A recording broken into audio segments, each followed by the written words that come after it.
എന്തോ സംഭവിച്ചെന്ന് മനസ്സിലാക്കി സേവൊക്കെ തിരിഞ്ഞു നോക്കുമ്പോഴത്തേക്കും യങ്ജു അവിടേക്ക് വരും. രണ്ടുപേരും കൂടി നോക്കുമ്പോൾ തറയിലൊക്കെ ബ്ലഡ് കിടക്കുന്നത് കാണും. അന്നേരം സേവക്കിന് കാര്യം മനസ്സിലാവും. സേവക്കിന് ഒരു മെസ്സേജ് വരും. അതനുസരിച്ച് അവിടെ ചെല്ലുന്നുണ്ടെ അവിടുന്ന് ഒരു കാറിന്റെ കീ കിട്ടും.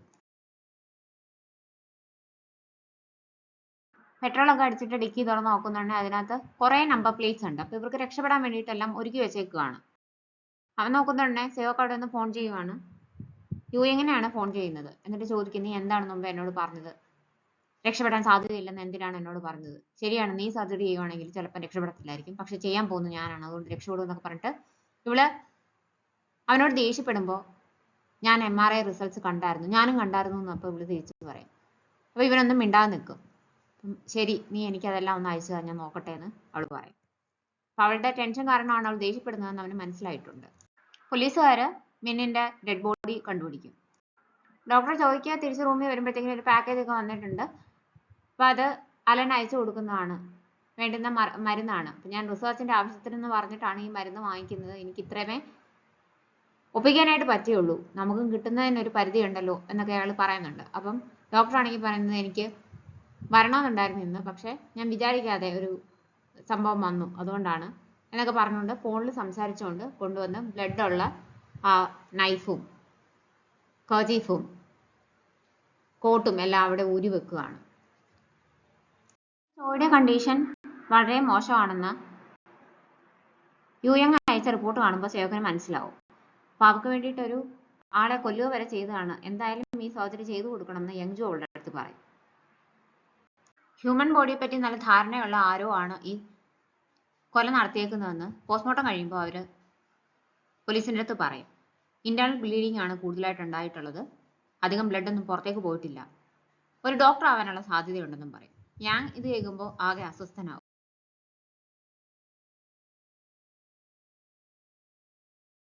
ചോയ് മിന്നിനെയും കൂട്ടി ആളില്ലാത്ത സ്ഥലത്തേക്ക് പോകുന്നത് അവിടെ വെച്ച് ഇൻസ്പെക്ടർ യാങ് കണ്ടിട്ടുണ്ടായിരുന്നു. യാങ്സ്റ്റേഴ്സിനും വിവരങ്ങളൊക്കെ ചോദിച്ചു കൊടുക്കുന്ന പോലീസുകാരൻ മെയിൻ ആളിനെ വിളിച്ചിട്ട് പറയും, മിന്നിന്റെ ഡെഡ് ബോഡി കിട്ടിയിട്ടുണ്ട്, പോസ്റ്റ്മോർട്ടം റിപ്പോർട്ടും വന്നു, കാര്യങ്ങളൊക്കെ പറഞ്ഞ കൂട്ട് നേരെയാണ് ചെയ്തേക്കുന്നത്, പക്ഷെ പറഞ്ഞ ഒരു കാര്യം വ്യത്യാസമുണ്ട്, പെൺകുട്ടിയല്ല ഇത് ചെയ്തേക്കുന്നത്, CCTV മനസ്സിലായത് ഒരാൾ വന്ന് വിളിച്ചുകൊണ്ട് പോയി എന്നാണ്, അപ്പൊ വേറെ ആരോ ആണ് ചെയ്തേക്കുന്നതെന്ന് അയാളെ അറിയിക്കും. സർജറി ചെയ്യാൻ തീരുമാനിച്ചു എന്ന് പറഞ്ഞിട്ട് ഹാനിനെ റിപ്പോർട്ട് കാണിക്കും സേവക്ക്. അവർ കണ്ട റിപ്പോർട്ടിൽ നിന്ന് ഒരുപാട് വ്യത്യാസമാണെന്നും ചോയുടെ കണ്ടീഷൻ വളരെ സീരിയസ് ആണെന്നും ഹാനിന് മനസ്സിലാവും.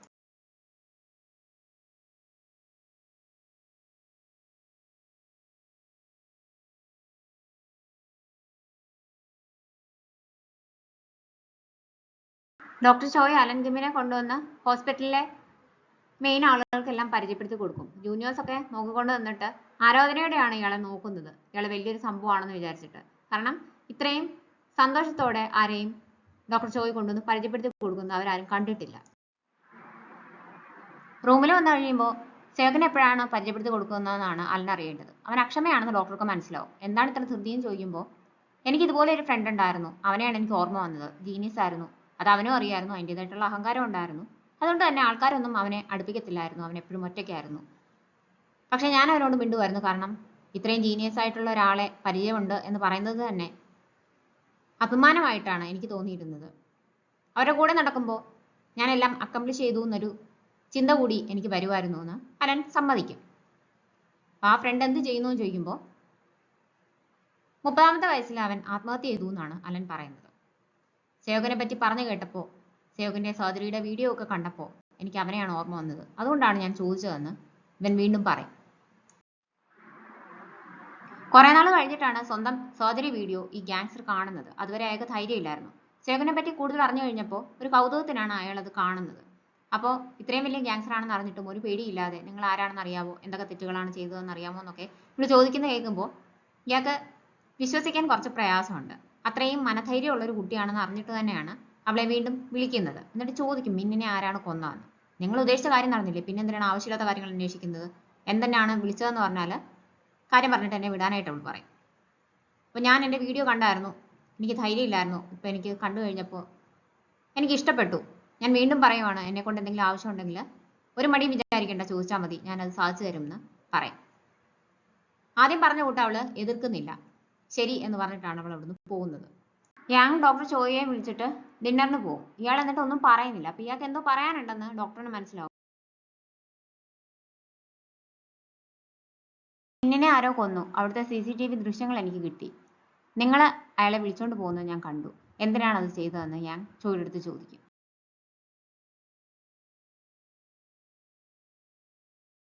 അതുകൊണ്ട് എന്താണ്, നീ ഞാൻ തന്നെയാണ് അത് ചെയ്തതെങ്കിൽ നിനക്ക് എന്ത് ചെയ്യാൻ കഴിയും?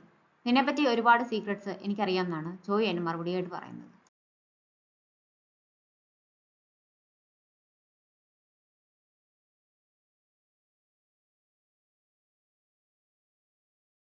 കിമ്മിന്റെ മോൻ മരിച്ചുപോയി എന്ന് പറഞ്ഞ ഹോസ്പിറ്റലിൽ നിന്ന് കോള് വരും. ഡോക്ടർ ചോയ് അവിടെ ചെല്ലുമ്പോൾ സേവകോ അവിടെയുണ്ട്. മിസ്റ്റർ കിമ്മിനെ എന്തിനാണ് കൊല്ലാൻ തീരുമാനിച്ചതെന്ന് ഇനിയെങ്കിലും എന്നോട് പറയണമെന്ന് പറഞ്ഞുകൊണ്ട് സേവകോ ഡോക്ടർ ചോയുടെ പുറകെ ചെല്ലും. കിം ഈ വെസലിലെ ഡോക്ടറായിരുന്നു. ഇവിടെ വന്നിട്ട് സേവകിനെ പറ്റി ഒരുപാട് കേൾക്കും. എന്നിട്ട് അവൾ ഇത്രയും മിടുക്കിയാണെന്നൊക്കെ അറിഞ്ഞു കഴിയുമ്പോൾ അയാളുടെ ഹോസ്പിറ്റലിലേക്ക് റിക്രൂട്ട് ചെയ്യണമെന്ന് അയാൾക്ക് ആഗ്രഹം തോന്നും. അങ്ങനെ പോയി ഹോസ്പിറ്റൽ ഡയറക്ടറിന്റെ അടുത്ത് സംസാരിക്കുകയും ചെയ്യും. ഇത് ഡോക്ടർ ചോയ്ക്ക് ദേഷ്യമാവും. ഞാൻ ഇത്രയും കഷ്ടപ്പെട്ട് ട്രെയിൻ ചെയ്ത എൻ്റെ സ്റ്റുഡൻറ്റിനെ റിക്രൂട്ട് ചെയ്യണമെന്ന് പറയാനായിട്ട് കിമ്മിന് എങ്ങനെ തോന്നി? അതുകൊണ്ടാണ് ഞാൻ അയാളെ കൊല്ലാനായിട്ട് തീരുമാനിച്ചതെന്ന് ഡോക്ടർ ചോയ് പറയും. അപ്പൊ ഇവളുടെ അതേ സ്വഭാവമാണെന്ന് നമുക്ക് അന്നേരമാണ് മനസ്സിലാവുന്നത്. എല്ലാത്തിനോടും ഒബ്സഷൻ ആണ്. ഇവൾ കഴിക്കുന്ന റെസ്റ്റോറൻറ്റ് അവളുടെ ആണ് എന്നുള്ള രീതിക്കാണല്ലോ അവൾ സംസാരിക്കുന്നത്. അതുപോലെ തന്നെയാണ് ഇപ്പോൾ ഡോക്ടർ ചോയും സംസാരിക്കുന്നത്. ഇത് കേൾക്കുമ്പോൾ അവൾക്ക് സന്തോഷമാവും. അത് ശരിയാണല്ലോ, എന്തിനാണ് അങ്ങനെ തീരുമാനിച്ചത് എന്നോട് ചോദിക്കാതെ?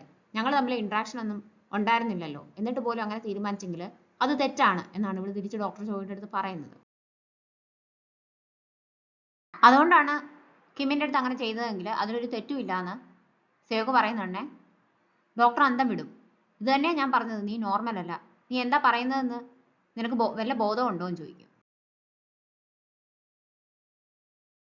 ഡോക്ടർ പോകാനായിട്ട് തുടങ്ങുമ്പോൾ ഇവള് വീണ്ടും ചെന്നിട്ട് ചോദിക്കും, ഞാൻ ഒന്നും കൂടി ചോദിക്കുകയാണ്, എനിക്ക് കൃത്യമായിട്ട് അതിന് ഉത്തരം കിട്ടണം, സത്യസന്ധമായിട്ട് അതിന് ഉത്തരം പറയണം. എന്തിനാണ് അതിനുശേഷം എന്നോട് അത്രയും ക്രൂരമായിട്ട് പെരുമാറിയത്? നിങ്ങളുടെ സീക്രട്ട് ഞാൻ കണ്ടുപിടിച്ചത് കൊണ്ടാണോ എന്ന് ചോദിക്കുമ്പോൾ ഡോക്ടർ ഇവളെ നോക്കിയിട്ട് അതേന്ന് പറയും. നീ റെസ്പെക്ട് ചെയ്യുന്ന ഒരു അധ്യാപകനായിരുന്നു ഞാൻ. അപ്പോൾ ഇങ്ങനെ ഒരു റീസണിന് വേണ്ടിയിട്ട് ഒരു കൊലപാതകം ചെയ്തു, അത് നീ തിരിച്ചറിയുകയും എന്നോട് വന്ന് ചോദിക്കുകയും ചെയ്തു. എനിക്ക് പക്ഷേ അത് അഡ്മിറ്റ് ചെയ്യാനായിട്ട് നാണക്കേടുണ്ടായിരുന്നു. അതുകൊണ്ടാണ് പിന്നീട് നിന്നോട് ഞാൻ അങ്ങനെ പെരുമാറിയതെന്ന് ഡോക്ടർ ചോയ് പറയും. അവൾക്ക് അതേ ആവശ്യം ഉണ്ടായിരുന്നുള്ളൂ. അയാളത് അക്സെപ്റ്റ് ചെയ്യണം, അവൾ പറഞ്ഞത് സത്യമാണെന്നുള്ളത്. ആ ഒരു ഏറ്റുപറച്ചിലിൻ്റെ ആവശ്യം മാത്രമേ അവൾക്ക് ഉണ്ടായിരുന്നുള്ളൂ. അവരെന്നിട്ട് ആദ്യമായിട്ട് അവൾ സർജറി ഒക്കെ പെർഫോം ചെയ്ത് ആ ഹോസ്പിറ്റലിലെ സർജറി റൂമിലേക്കൊക്കെ വരും. അതൊന്നും ഇപ്പോൾ ഉപയോഗിക്കുന്നില്ല. അതൊക്കെ കണ്ടു കഴിയുമ്പോഴത്തേനും അവൾ പറയും, നിങ്ങൾ എന്നോട് എന്തൊക്കെ ചെയ്തെങ്കിലും എനിക്ക് നിങ്ങളോട് ദേഷ്യം ഉണ്ടെങ്കിലും പക്ഷേ നിങ്ങളുടെ സർജറി ചെയ്യാനായിട്ട് ഞാൻ തീരുമാനിച്ചു എന്ന് പറയും. എന്നോടുള്ള സഹതാപം കൊണ്ടാണോ എന്ന് ചോദിക്കുന്നുണ്ടേ അല്ല, നിങ്ങൾ ജീവിച്ചിരിക്കണമെന്ന് എനിക്ക് ആഗ്രഹമുണ്ട്, അതുകൊണ്ടാണെന്നാണ് സേവക് പറയുന്നത്. എന്നെ നിങ്ങൾ ഒരുപാട് ദ്രോഹിച്ചിട്ടുണ്ടെങ്കിൽ നിങ്ങൾ ജീവിച്ചിരിക്കണം എന്നാണ് എൻ്റെ ആഗ്രഹം. അതുകൊണ്ടാണ് ഞാൻ സർജറി ചെയ്യാനായിട്ട് തീരുമാനിച്ചത്. അതിന് പറ്റിയ ഒരു സർജറി റൂം ഞാൻ അന്വേഷിച്ചുകൊണ്ടിരിക്കുകയാണ്. അത് റെഡിയായാൽ ഉടനെ ഞാൻ അറിയിക്കാം. അന്നേരം നമുക്ക് സർജറി ചെയ്യാമെന്ന് അവൾ ഡോക്ടറെ അടുത്ത് പറയും. ഡോക്ടർ ചോയുടെ സർജറി സേവക് ചെയ്യാൻ തീരുമാനിച്ചെന്ന് അറിഞ്ഞു കഴിയുമ്പോഴത്തേക്കിനും യങ്ജുവിന് നല്ല സന്തോഷമാണ്. ഡോക്ടർ ചോയെ പോലെ തന്നെ ഒരു ജീനിയസ് ആകണം, നമുക്ക് ഇനിയും ശ്രമിച്ചാലും പറ്റും, അത്രയും തന്നെ ടാലൻറ്റ് സേവക്കിനും ഉണ്ടല്ലോ, കോളേജിലൊക്കെ താരമായിരുന്നിരിക്കും അല്ലേ എന്നൊക്കെ അവൻ ചോദിക്കുന്നുണ്ടേ. എല്ലാവരും എന്നെ അവോയ്ഡ് ചെയ്യുമായിരുന്നു, കാരണം ടീച്ചേഴ്സിൻ്റെ വരെ മിസ്റ്റേക്സ് ഞാൻ വിളിച്ചു പറയുമായിരുന്നു എന്നാണ് സേവക് അന്നേരം തിരിച്ചു പറയുന്നത്. അന്നേരം ഹാനിൻ്റെ ഒരു കോള് വരും. ഹാനിന് പരിചയമുള്ള ഒരു ക്ലിനിക്കിൽ അവരൊരു റൂം കൊടുക്കാമെന്ന് പറഞ്ഞിട്ടുണ്ട്. അപ്പോൾ അത് സർജറിക്ക് ഉപയോഗിക്കാൻ പറ്റുമോ എന്ന് നോക്കാൻ വേണ്ടിയിട്ടാണ് ഹാൻ സേവക്കിനെ വിളിക്കുന്നത്. അവർ ആ റൂം ഒന്നിനും ഉപയോഗിക്കുന്നില്ല. ക്ലീൻ ആക്കി എടുക്കുകയാണെങ്കിൽ എന്താവശ്യത്തിനും ഉപയോഗിക്കാം. രാത്രി 9 മുതൽ രാവിലെ 6 വരെ അവർക്ക് ഉപയോഗിക്കാനുള്ള അനുവാദം കൊടുക്കും. അതിനുശേഷം പക്ഷേ ക്ലീൻ ആക്കി ക്ലിയർ ആക്കി തിരിച്ചു കൊടുക്കണം എന്നാണ് കണ്ടീഷൻ. അഞ്ജു പുറത്ത് വെയിറ്റ് ചെയ്യായിരുന്നു. അന്നേരം മിസ്സസ് രാ കൊണ്ടുവന്ന് ഒരു വിസിറ്റിംഗ് കാർഡ് കൊടുക്കും. ഞാൻ ഡോക്ടർ ചോയുടെ ഫ്രണ്ടാണ്, എന്തെങ്കിലും ആവശ്യം ഉണ്ടെങ്കിൽ എന്നെ വിളിച്ചാൽ മതി, എന്ത് ഹെൽപ്പ് വേണമെങ്കിലും ഞാൻ ചെയ്തു തരാമെന്ന് പറഞ്ഞിട്ടാണ് പോകുന്നത്.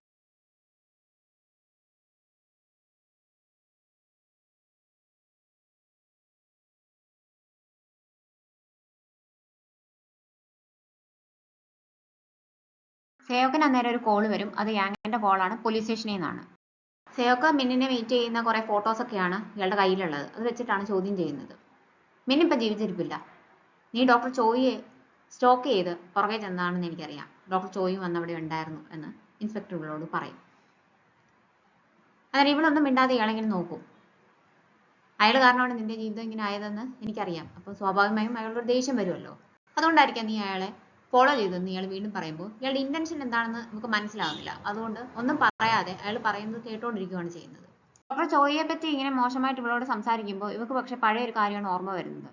പണ്ട് ഡോക്ടറെ അടുത്ത് പോയിട്ട് എനിക്ക് ഡോക്ടർക്ക് അറിയാവുന്ന എല്ലാ കാര്യങ്ങളും പഠിപ്പിച്ചു തരണം, ഒന്നും എൻ്റെ അടുത്തൊന്നും ഒളിച്ചു വെക്കരുത്, എനിക്ക് എല്ലാം അറിയണം എന്ന് ഇവള് പറയുന്നുണ്ട്. ഡോക്ടർ തിരിച്ചു ചോദിക്കുന്നത് പകരമായിട്ട് എനിക്ക് എന്ത് കിട്ടും എന്നാണ്.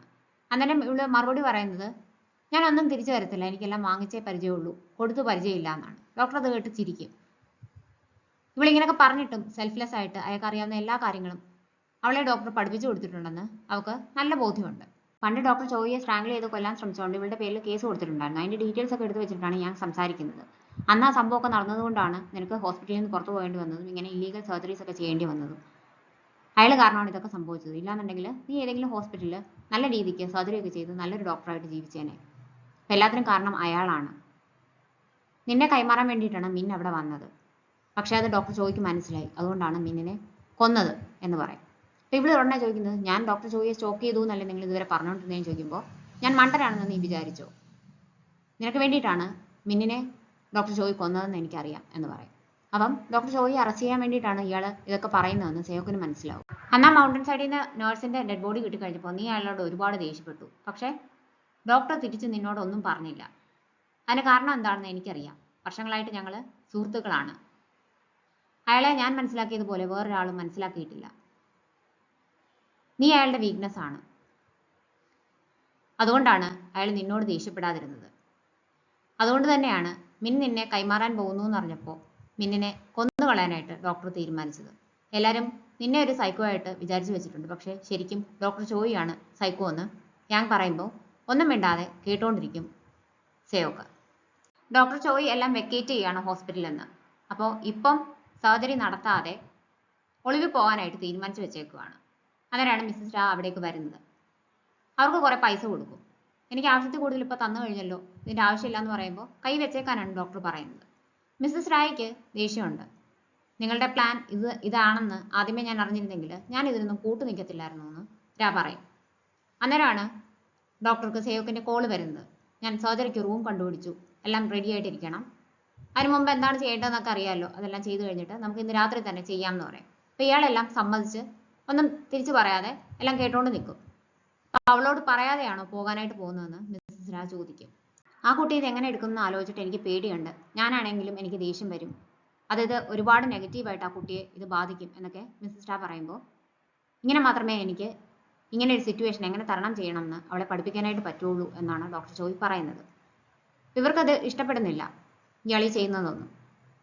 വേറെ ഒന്നും പറഞ്ഞില്ലേ എന്ന് ചോദിക്കുമ്പോൾ ഇല്ല എന്ന് ഡോക്ടർ ചോയ് പറയും. സേവക്കിനെ യാങ് പോലീസ് സ്റ്റേഷനിലേക്ക് വിളിച്ചിട്ടുണ്ടായിരുന്നു. ഏകദേശം 3 മണിക്കൂറോളം ആ കുട്ടിയെ അവിടെ ഇരുത്തി ചോദ്യം ചെയ്തായിരുന്നു എന്ന് പറഞ്ഞിട്ടാണ് രാ പോകുന്നത്. ഇത് കേൾക്കുന്നുണ്ടേ ഡോക്ടർ ചോയ്ക്ക് ദേഷ്യമാവും.